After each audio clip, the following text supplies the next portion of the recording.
لا ما عاد يرعبني ظلم يهددني لا شيء أخسره.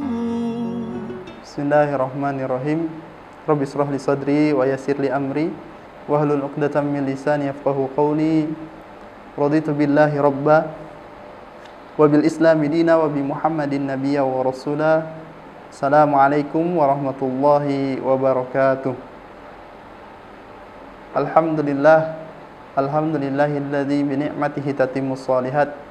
Alhamdulillahilladzi anzala sakinata fi qulubil mu'minin yazdadu imanan ma'a imanihim. Alhamdulillahilladzi an'amana ni'aman katsiratan. Alhamdulillahilladzi allafa baina qulubina fa asbahna bi ni'matihi ikhwana. Asyhadu an la ilaha illallah wa asyhadu anna Muhammadan 'abduhu wa rasuluhu la nabiyya wa la rasula ba'da. Amma ba'd. Sahabat Quran, sahabat hijrah yang dirahmati Allah Subhanahu wa taala, kita bersyukur kepada Allah di sore hari yang semoga Allah selalu menjaga kita, semoga Allah jaga nikmat sehat kita, yang semoga Allah berikan keistiqomahan kepada kita untuk selalu berbuat dalam kebaikan, istiqomah dalam berbuat kebaikan. Kawan-kawan yang dirahmati Allah Subhanahu wa taala, salam tercinta, salawat kepada Rasulullah sallallahu alaihi wasallam, manusia yang begitu mencintai kita, begitu menyayangi kita, sampai akhir hayatnya pun masih mengingat kita. Beliau baginda Rasulullah sallallahu alaihi wasallam yang mengorbankan jiwa raganya, dirinya untuk kita, yang mencurahkan pikirannya untuk kita. Semoga Allah rizkikan kita untuk bertemu dengan baginda Rasulullah sallallahu alaihi wasallam dan bersama-sama kita di surganya Allah bersama baginda Rasulullah sallallahu alaihi wasallam. Allahumma amin. Sahabat yang dirahmati Allah Subhanahu wa taala, ketika ada hasrat di dalam hati kita untuk melakukan sebuah kebaikan, untuk melakukan perbaikan di dalam diri kita, untuk mulai pelan-pelan menapaki jalan yang dimana diridhai Allah Subhanahu wa taala, maka di sana akan banyak sekali tantangan. Tantangan yang ada dari luar dan bahkan dari dalam diri kita. Sahabat yang dirahmati Allah Subhanahu wa taala, begitulah yang Allah katakan dalam Al-Qur'an, yuwaswisu fi sudurin nas. Ada satu tugas yang memang itu sudah menjadi tupoksinya setan, yaitu adalah membisikkan keraguan-raguan di dalam hati kita. Apalagi yang kita ingin lakukan adalah hal baik, apalagi yang ingin kita tapaki adalah jalan-jalan yang memang Allah ridhoi, maka setan tidak akan pernah ridho dan pasti akan mengganggu apa yang kita niatkan. Sahabat yang dirahmati Allah Subhanahu wa taala, ternyata selain keraguan-raguan yang ada di dalam hati kita, Allah juga kemukakan yuwaswisu fi sudurin nas minal jinnati wan nas. Ternyata keraguan itu juga datang dari luar, dari jin dan dari nas. Bisa jadi keinginan kita untuk berhijrah, keinginan kita untuk memperbaiki diri, keinginan kita untuk mulai menapaki jalan yang diridhoi Allah Subhanahu wa taala, itu sudah nampak jalannya. Tapi ketika yuwaswisu fi sudurin nasi minal jinnati wan nas, ada manusia-manusia yang memang tugasnya seperti yang Allah katakan, yaitu membisikkan keraguan-raguan di dalam hati kita. Dibilanglah, halah ente dulu juga begini, atau udah nggak usah sok suci, atau udahlah nggak ada jaminan juga masuk surga. Banyak kata-kata cibiran-cibiran yang pasti menjadi tantangan kita ketika kita ingin berbuat kebaikan, ketika kita ingin merubah pola hidup kita, ketika kita ingin memperbaiki diri kita lebih baik lagi. Selalu, dan poin yang selalu diangkat atau poin yang selalu dicari-cari adalah tentang masa lalu dan bagaimana masa depan.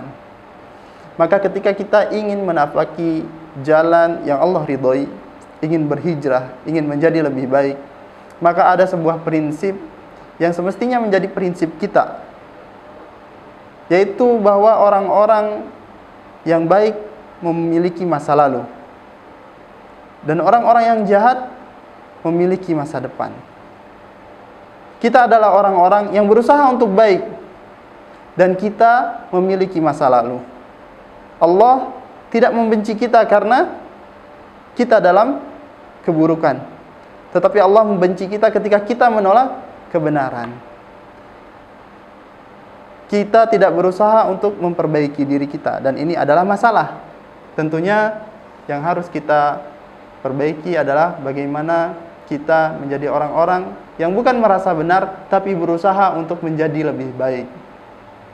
Prinsip ini harus dipegang oleh kita, orang-orang yang ingin berhijrah, orang-orang yang ingin kembali ke jalan Allah Subhanahu wa Ta'ala, bahwa orang-orang yang baik memiliki masa lalu dan kita berusaha untuk menjadi baik. Masa lalu kita adalah hal yang sudah kita lewati, tapi bagaimana kita mengubur masa lalu, insya Allah akan kita lihat beberapa cuplikan dari kisah para sahabat. Kemudian orang-orang yang jahat memiliki masa depan. Mungkin saat ini kita tidak baik, kita jahat, kita maksiat kepada Allah Subhanahu wa Ta'ala, tapi Allah selalu menyediakan takdir-takdirnya. Apa yang kita pilih dari takdir Allah? Apakah kebaikan atau keburukan? Allah memberikan kita kesempatan untuk memilih takdir kita. Sahabat yang dirahmati Allah Subhanahu wa Ta'ala, maka kalau kita melihat kisah para sahabat-sahabat mulia yang dulunya begitu keras memusuhi Rasulullah, memusuhi dakwah Rasulullah, dan begitu bencinya dengan Islam, tapi ternyata di akhir hayatnya mereka menjadi pembela-pembela Islam yang tidak gentar menyuarakan Islam ini. Dan bukan hanya tidak gentar, bahkan mereka mengorbankan nyawa-nyawa mereka untuk menjadikan Islam yang tidak terkalahkan, Islam yang selalu di atas. Kalau kita mengingat kisah Umar bin Khattab, Umar bin Khattab adalah khalifah kedua umat Islam setelah Abu Bakar As-Siddiq. Begitu mulia, begitu disegani, begitu karismatik Umar bin Khattab. Tapi apakah pernah para sahabat menyinggung tentang masa lalu Umar bin Khattab? Tentunya ini adalah masa kelam. Bagaimana Umar bin Khattab, begitu kekhawatiran yang ada di dalam hati Umar bin Khattab bahwa Rasulullah ketika hadir dengan dakwah Islamnya di Mekah, di kalangan Quraisy, itu membawa kekacauan. Perperangan antara sesama suku Quraisy, kemudian tidak stabilnya tatanan sosial, ada bully, kondisi sosial di kota Mekah begitu tidak stabil. Dan itu adalah hal yang tidak diharapkan oleh Umar. Dan Umar berpikir bahwa asbab yang menyebabkan kota ini, kaum ini kacau balau adalah Rasulullah. Sampai akhirnya Umar ingin mendatangi Rasulullah, ingin membunuh Rasulullah. Begitu kebencian ini ada di dalam hati Umar ketika belum memeluk Islam. Tetapi ketika di perjalanan Umar bertemu dengan Nu'aim bin Abdullah. Apa yang dikatakan? Nu'aim bin Abdullah begitu cerdas, ingin melindungi Rasulullah SAW. Apa yang dikatakan oleh Nu'aim? Wahai Umar, mengapa engkau begitu sibuk mengurusi Muhammad sementara adik kandungmu sendiri itu sudah meninggalkan agama nenek moyangmu? Kemarahan Umar semakin membuncah, akhirnya dia mendatangi adiknya. Nah, ini adalah kisah yang luar biasa. Sampai akhirnya Umar bin Khattab mendengarkan bacaan dari surat Thaha dan Allah bukakan pintu hidayah bagi Umar.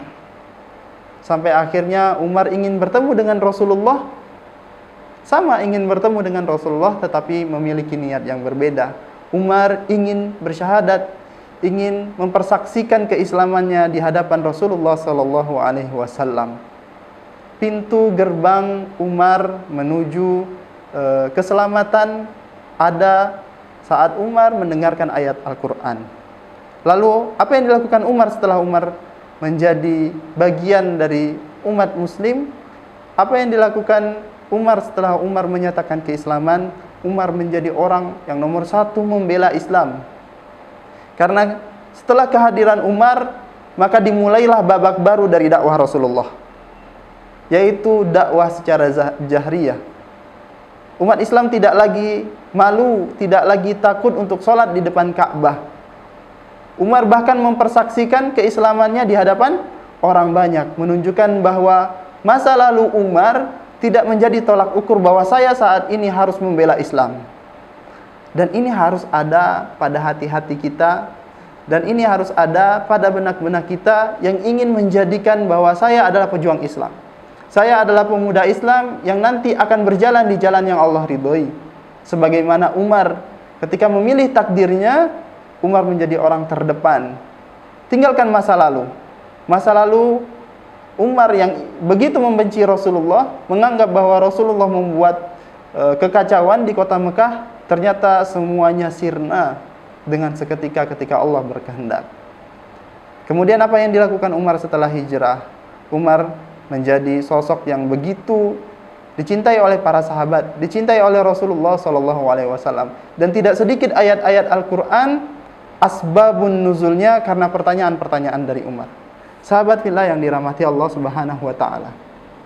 Maka sekali lagi, Umar adalah orang yang baik yang sampai akhir hayatnya memegang keislamannya dengan kuat.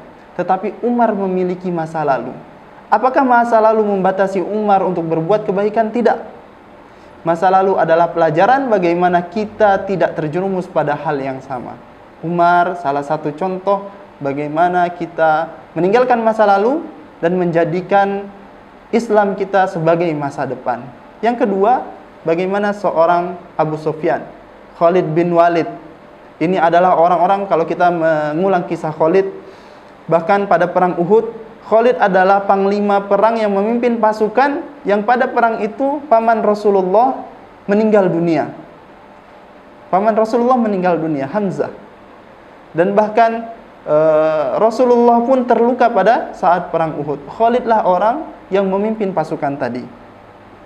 Tapi ketika Allah membuka pintu hidayah kepada Khalid, apakah masa lalu itu membatasi Khalid untuk terus terkekang dalam masa lalu? Tidak. Ketika Khalid sudah mengukuhkan azamnya untuk berada bersama Rasulullah, Islam bersama Rasulullah, apa yang dilakukan Khalid? Khalid menjadi orang terdepan, panglima yang dikatakan nyaris tidak pernah kalah dalam pertempuran. Ini menunjukkan bahwa ketika kita sudah berislam, maka masa lalu menjadi cerita lama. Ada babak baru yang harus kita lewati, totalitas dalam berislam. Apa yang bisa kita lakukan? Khalid menyadari bahwa tidak ada yang bisa dia lakukan kecuali bertempur di jalan Allah, karena kita paham Khalid adalah seorang ahli perang, ahli strategi. Nah, pada perang Mu'tah misalnya, bagaimana Khalid menyelamatkan kaum muslimin berkat pertolongan Allah Subhanahu wa taala, menyelamatkan kaum muslimin dari gempuran melawan pasukan yang begitu besar. Khalid mendedikasikan dirinya setelah masuk ke dalam Islam. Apakah Khalid merupakan orang yang baik? Apakah Khalid tidak memiliki masa lalu? Khalid memiliki masa lalu. Tetapi bagaimana setelah masa lalu itu dilewati, Khalid menjadi orang yang totalitas dalam berislam. Kemudian Abu Sufyan, sahabat mulia, tapi 21 tahun Abu Sufyan memerangi Rasulullah. Pada perang Badar, Abu Sufyan mengirimkan bala tentara kepada para sahabat, kepada Rasulullah untuk menggempur Rasulullah. Kemudian pada perang Uhud dan perang-perang lainnya, Abu Sufyan menjadi tokoh yang sangat berperan memerangi Rasulullah. Tetapi apa yang dilakukan Abu Sufyan setelah menyatakan keislamannya? Abu Sufyan menjadi orang terdepan yang menjaga Rasulullah, orang terdepan yang ingin melindungi Rasulullah. Beginilah sahabat, orang-orang yang memiliki masa lalu kelam, bahkan memusuhi dakwah Islam, tetapi ketika menapaki sebuah langkah yang insya Allah ridhoi, mereka tidak ragu untuk membela Rasulullah. Bahkan nyawa menjadi hal yang begitu murah bagi mereka, siap mati demi Islam, siap mati untuk membela Rasulullah sallallahu alaihi wasallam. Sahabat fillah yang dirahmati Allah Subhanahu wa taala. Mereka Abu Sufyan, para sahabat mulia, kemudian Khalid bin Walid, kemudian Umar bin Khattab adalah orang-orang yang jahat pada awalnya, tetapi mereka adalah orang-orang yang memiliki masa depan. Mereka menjadikan Islam sebagai masa depannya dan totalitas dalam berislam. Karena ketika mereka bertotalitas dalam Islam, maka lahirlah generasi-generasi yang hebat, maka muncullah kejayaan Islam. Sahabat fillah yang dirahmati Allah Subhanahu wa taala. Seringkali kita ragu untuk menegaskan, bahkan untuk mengazamkan bahwa saya akan berhijrah, atau bahkan keraguan itu bukan dari diri kita. Mungkin dari bisikan saudara kita, teman-teman kita, ente nggak pantas begini misalnya, atau udahlah itu nggak cocok buat ente, misalnya seperti itu, atau permisalan yang lain. Tetapi pastikan diri kita ketika mendengar perkataan seperti itu bukan menjadikan kita orang-orang yang bahkan ngedown mungkin ya, lemah semangatnya. Benar kita memiliki masa lalu yang kelam, benar kita memiliki banyak prestasi maksiat yang kita lakukan di masa lalu, tetapi kita adalah orang jahat yang memiliki masa depan, dan kita berazam untuk menjadi orang-orang yang membela agama ini. Pastikan diri kita berada di aspek apapun yang bisa kita lakukan bagi umat ini. Kita seorang ekonom, maka berjuang di ekonomi. Kita seorang politikus, kita berjuang di dalam politik. Kita seorang pedagang, kita berjuang dalam perdagangan. Tetapi bagaimana posisi kita, itu yang lebih penting. Di mana kita berdiri? Apakah bersama orang-orang yang membela Islam, atau bersama orang-orang yang ingin menghancurkan Islam? Sahabat fillah yang dirahmati Allah Subhanahu wa taala, para sahabat adalah orang-orang yang tentunya memiliki masa lalu. Mereka begitu, ada yang ketika mendapatkan kabar Islam langsung Islam, tetapi tidak sedikit juga yang menolak tentang keislaman mereka. Tapi sekali lagi, masa lalu tidak menghalangi mereka untuk menjadi pejuang-pejuang Islam, dan masa lalu juga tidak menghalangi mereka untuk menjadi orang-orang yang pantas mendapatkan surganya Allah, sampai Rasulullah sallallahu alaihi wasallam menyampaikan pesan mulia bahwa mereka adalah orang-orang yang dijamin surganya. Apakah kita pantas mendapatkan itu semua? Wallahu a'lam bishawab. Tugas kita adalah berjuang. Fastabiqul khairat wa likulli wijhatun huwa muwalliha. Ambil peran kita. Apa yang bisa kita lakukan? Ambil peran kita. Tugas kita adalah fastabiqul khairat, berjuang dalam kebaikan. Karena sesungguhnya yang Allah ajarkan kepada kita, sahabat fillah yang dirahmati Allah Subhanahu wa taala, kita tidak diajarkan untuk membenci orang kafir, tetapi kita diajarkan untuk membenci kekafiran. Kenapa? Karena kalau kita membenci orang kafir, selamanya dia adalah orang yang pernah kafir. Tetapi kalau kita membenci kekafiran, kebencian itu akan hilang ketika mereka sudah memeluk agama Allah ini. Sahabat fillah yang dirahmati Allah, sebagaimana Allah katakan di dalam Al-Qur'an, wa karaha ilaikumul kufra wal fusuq wal isyan. Allah yang menjadikan kita benci dengan kekafiran, bukan orang kafir. Kefasikan bukan orang fasik. Bahkan kemaksiatan bukan orang yang bermaksiat.